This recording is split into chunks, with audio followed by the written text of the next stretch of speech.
ఇప్పుడు social media అనేది చాలా ఫాస్ట్ అయిపోయింది. ఒకటికి 2 సార్లు ఆలోచించి మనం మాట్లాడాల్సినటువంటి సందర్భం ఎంతైనా ఉన్నది.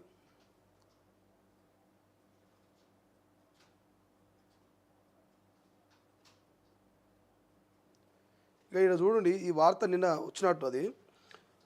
వృద్ధురాల్ని చంపేసి శవంపై న్యూ డ్యాన్స్, రెంటు అడిగిందని కుషాయిగూడలో దారుణం. సెల్ఫీ వీడియో తీసి ఫ్రెండ్స్కు పంపిన ఉన్మాది, దర్యాప్తులో నిజాలు తెలుసుకున్న పోలీసులు. చూడండి ఎంత దారుణం, చూడండి ఇంకా ఎటుపోతున్నదో చూడండి సమాజం. ఇటువంటివి కదా మనం షేర్ చేయాల్సింది, ఇటువంటి వాటి మీద కదా మనం మాట్లాడాల్సింది, ఇటువంటి వాటి మీద కదా ప్రభుత్వాన్ని మనం అలర్ట్ చేసి అక్కడున్నటువంటి ఎవరైతే దోషులు ఉంటో వాళ్ళకి శిక్ష పడ్డట్టు చేయాల్సింది.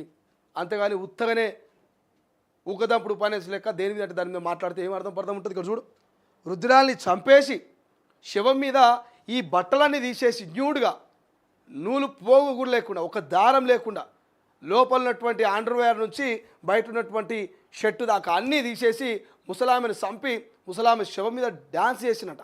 ఈ డ్యాన్స్ ఒకటే కాదు, మళ్ళీ దోస్తుగాలకు ఇక నేను పెద్ద ఘనకార్యం చేస్తున్నా ఇక చూడురి అని చెప్పి సెల్ఫీ వీడియో తీసి పంపించినట.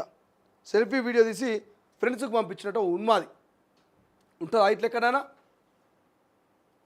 ముసలామెను చంపడమే తప్పంటే మళ్ళీ చంపి ఆమె శవం మీద నిలబడి బట్టలన్నీ విప్పేసిన తర్వాత సెల్ ఫోన్లో రికార్డింగ్ చేసి సెల్ఫీ వీడియో, ఆ వీడియోను దోస్తుగాలకు పంపించినట్ట.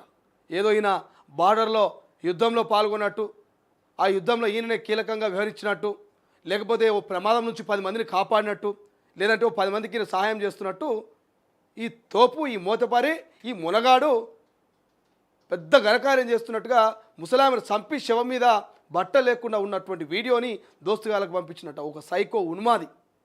కేవలం అద్దె అడిగిందట ఆ వృద్ధురాలు. అద్దె ఎప్పుడు ఇస్తావు అన్నందుకే ఇక రెంట్ అడుగుతావా బిడ్డ అని చెప్పేసి కుషాగూడలో ఉన్నటువంటి ఓ సైకోగాడు ఆమెను చంపి అట్లా వ్యవహరించినట్ట. గిసోటి వీటిని కదా మనం మాట్లాడాల్సింది. అసోటి ఎవరైతే ఆ న్యూడ్గా డ్యాన్స్ చేసి ముసలామెను చంపితే వాడిని తీసుకుపోయి జైల్లో పెట్టాలి కదా, వాడిని ఉరిశిక్ష వేయాలి కదా, దాన్ని డిమాండ్ చేయాలి కదా, దాని మీద మనం పోరాటం చేయాలి కదా. ఇటువంటి సంఘటనలు జరగకుండా మంచి చట్టాలను తీసుకురావాలని మనం ప్రభుత్వాలతో ఫైట్ చేయాలి కదా. ఇవన్నీ వదిలేసి ఎంతసేపు అఘోరి, ఎంతసేపు